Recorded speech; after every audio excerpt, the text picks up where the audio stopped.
Hey everyone, welcome back to the Graph series. I am Sanket Singh, and in this video we are going to talk about connected components. What are connected components? So as far as I know, we have briefly discussed about basics of connected components in the previous basics video of graph terminologies, and we are going to continue our discussion directly from there. So what is a connected component? If you talk in technical terms, then I've already written the definition here, that if there is a disconnected graph, first of all, your graph is like, it's not mandatory first of all for being disconnected. If your graph is a connected graph, then it will be having one component. But let's say if there is a disconnected graph, then the set of vertices which are connected forms one component or forms a component. Right? Let's say consider this graph. So these four set of vertices are connected with each other. These three set of vertices are connected with each other. So this forms one component, this forms one component. And this one component, which is having a set of vertices connected with each other, is called as one connected component, right? So if we go here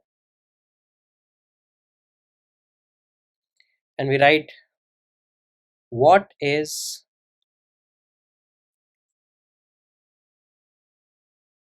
connected component, then we can say that in a graph, a set of vertices connected with each other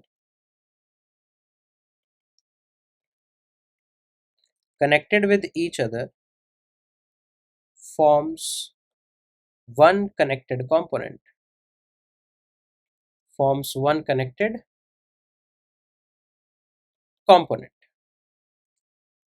If the graph is disconnected,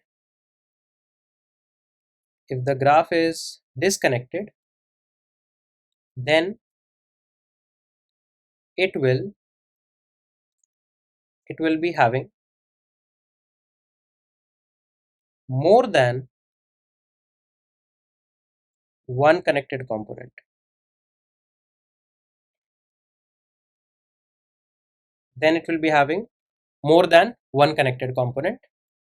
Else only one component.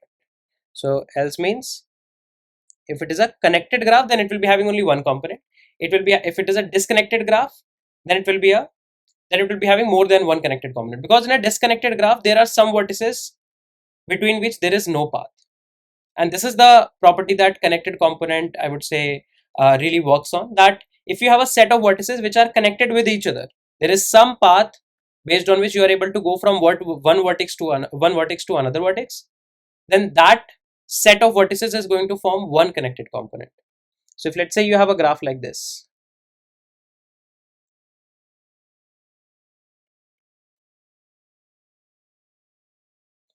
in this graph every vertex is having a path to every other vertex, like this or this, right? Then here there is only one connected component. Whereas if I just remove this edge, now this is a disconnected graph, right? Let me draw this a bit here. Okay, now this is a disconnected graph. This is component 1, this is one component, this is another component. So there are two connected components. So one connected component is this is one connected component, this is one connected component. So in one connected component you have a set of vertices which are having path to every other vertex of that component. That's it. Now we have to think that how can we calculate connected component, like that's our main agenda, right? Just not to know the definition, but actually code it. Like how can we code the solution for extracting the number of connected components? I would say that's pretty easy, right? If by just looking at the graph, if we are able to figure out that how many connected components are there, don't you think our graph reading algorithms, or I would say graph traversal algorithms, if they are going to traverse on the graph, they would also be able to figure it out. So you can take any traversal algorithm, DFS or BFS, anything you can take. You can start your DFS or BFS from any one vertex. You can keep on doing DFS, and here you can see the DFS ends. the moment DFS ends, you will be having one connected component. If after one DFS call, there are still few vertices left which are unvisited, then there are more components, right? So let me do this here. So let's say we have this graph, right? And let's mark the nodes as 0, 1, 2, 3, 4, 5, 6. We can keep a visited, I would say, set.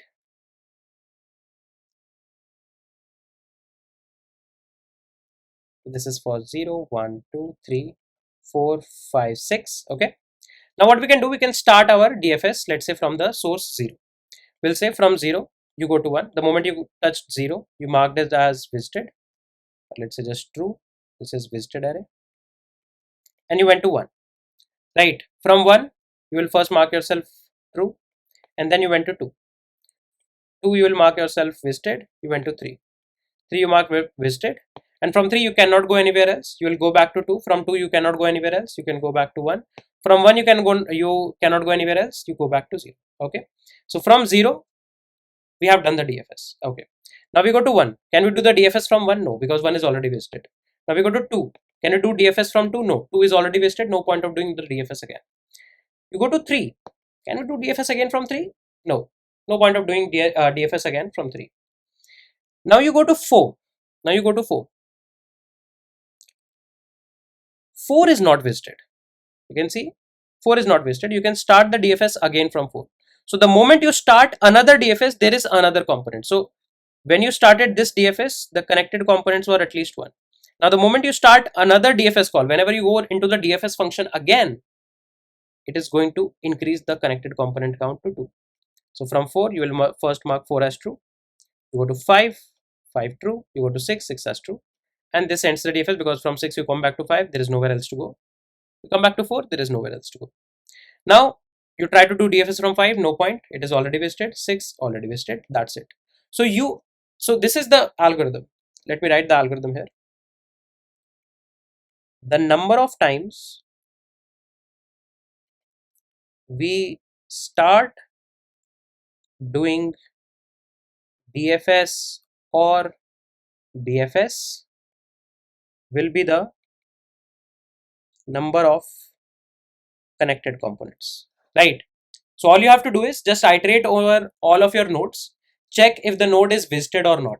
If the node is visited, leave it. If it is not, then start a DFS. The moment you start the DFS, you're going to get one new component. So let's just try to code this solution and see what can we do. So this is the file. I can get my template here, and what I can do is let's see, here we can write a function. We say DFS void DFS, right? We are going to have int source. Here we can keep a variable ll connected component equals to 0, and we can say std vector of boolean visited. Okay, the moment you enter the call of DFS, you will say visited of source equals to true.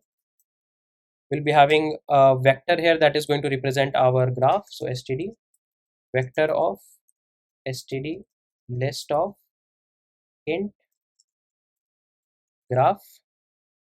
We say that for auto neighbor in graph of source, right? We'll go to all the neighbors that for the source, and if the neighbor is not visited, we are going to make a call to DFS of that neighbor. That's it. This is like the basic DFS. Now what you can do is you can write a function ll get connected components, and then from here what you can do is you'll say visited dot resize n. Let's get n here as an input, that is number of vertices. And now what you're going to say is for let sorry, for int I equals to 0, I less than n, I plus plus. If visited of I is not true, if not visited of I, then we are going to make a call to DFS of I. And as I said, this is a new DFS call. That means we will traverse a new connected component. We say that connected component plus plus. At last, return connected component. That's it. That's it. So let's just try to get our graph straight away. Right. So let's say we are going to have 7 vertices and 5 edges. There is an edge from 0 to 1. There is an edge from 1 to 2. There is an edge from 2 to 3. There is an edge from 4 to 5. And there is an edge from 5 to 6. 5 to 6. Okay. Now let's just take the input of the graph in 10 comma m. We'll say graph dot resize n with list of integers, right? And then we say that while m minus minus, you'll get u comma v. You'll take the input of u v, and then you'll say gr of u dot push back v, gr of v dot push back. That's it. And then you are going to say std cout get connected components. You'll pass n, and that's it. Let's try to run the code, and we are getting the answer as 2, right? You can see. Let's run it again. We are getting the answer as 2. And if you add one more edge, let's say you add 6 edges and there is one more edge, let's say from 1 to 4, the connected component should get reduced to 1. If you run it, now the connected components are 1 because now we have connected both the components via an edge. What's the time complexity for getting connected components? I believe this is going to be super easy. It is going to be equal to that of DFS or BFS, whatever you are doing. The time is order of V plus E. That's it, right? Space is also going to be same. So I hope the logic for getting the connected components is clear to everyone. Before we move to any other topic, I would like you guys to solve few problems on connected components. So we'll be doing some problem solving around connected components, where we'll see how can we apply all of these algorithms together. That being said, let's just wrap this video here. We are going to meet soon in the next set of videos. Till then, take care guys, bye bye, and love you all.